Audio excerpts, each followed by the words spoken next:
Hello,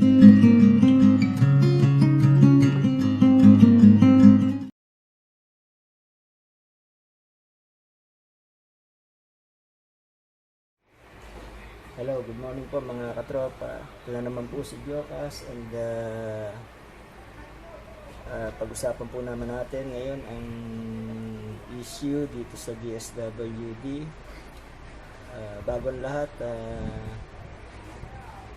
huwag niyo pong kalimutan, kung bago ka lang dito sa channel ko, huwag niyo kalimutan pindutin ng like at bell button and subscribe for more video updates. Ilang araw ko na po nakikita sa social media itong post na to. Hindi ko alam kung reliable or fake, pero mali po itong ginagawa ng DSWD kung totoo man ito na mag-online sila ng pamamahagi ng relief. Nakalagay nga ron, relief agad application. Paano po yung mga walang cellphone, nahihirap? Paano po yung mga matatanda na hindi marunong gumamit ng cellphone na social media? At ang isa pa po, paano po yung hindi nyo nabigyan ng una? Yan po mga katanungan natin sa pinaiiral nila na pabago-bago po kasi kayo DSWD. Sana kung ano po yung umpisan nyo, gano'n lang po. At sana po, kung sino po yung binigyan ng una, huwag nyo bigyan yun. At bigyan nyo po sana ng pansin ang hindi nyo nabigyan noong una. Para wala pong magreklamo. Ang dami po nagre-reklamo sa inyo. So, ayusin nyo naman po yung servisyo nyo. DSW, ay po, pinupilit lang yata kayo uli ng gumawa ng katarantaduhan para makakupit na naman, para makakurap. Ay nako, ano mangyayari? Pabago-bago kayo na estilo nyo, ayusin nyo naman po sana. Sana sa mga panahon ganito, pare-parehas na tayo apektado ng epidemya na yan. Pati nga ho mga barangay. Kaya napipilitan sila mangupit kasi tinanggalan nyo rin sila ng karapatan. Ano ba yan? Hindi naman ganyan ang pagkakasabi ng gobyerno, ng mahal na Pangulo. Kabiling-bilhin niya, bigyan lahat. Ay bakit ganyan ang ginagawa? Saan ho ba kayo sumusunod? Sino ho ba?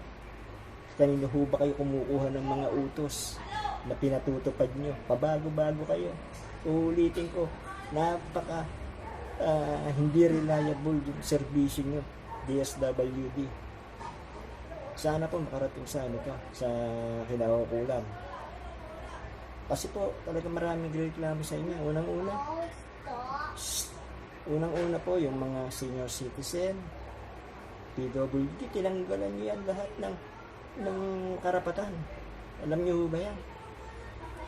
So sana kahit makarating to sa inyo, mali yung ginagawa nyo, pabago-bago kayo. At nagpupumilit kayo siguro na makakupit kung paano kayo makakakurap sa pondo na yan. Napakalaki ng pondong binitawan ng pamahalaan para sa mga apektado ng SAP na yan. Tapos namimili kayo. Mali po yan. Magbago na po kayo. Tanggalin nyo na po yung korupsyon. Lahat po kayo. Yan. Tandaan nyo po yan. Mali po yung pinaggagawa niyo, pabago-bago kayo ng estilo niyo. At maraming hindi kayo nabibigyan. Tingnan nyo. Gaya na lang yan, pinairan nyo naman yung ganyan. Kung totoo man yan, ho? Kung hindi naman totoo to, at hindi inilalabas ng DSWD, kung sino man ang gumawa nito, napakalaking gago nyo. Dahil nililigaw nyo ang tao. Kung mali man itong informasyon na to sa social media, napakagago ng gumawa nito at nililigaw ang tao, pinag-aaway-aaway nyo lang ang tao, pinagugulo nyo ang mundo. So please, kung mali man ito, tigilan nyo na yan. Kasi maraming magagalit. Hindi na sa DSWD kundi sa inyo. So, nandito na lang po ang mga kabayan, mga katropa. Ito po uli si Jokas. At don't forget to subscribe for more video updates. Maraming salamat po. Thank you sa pagtangkilik. Ciao!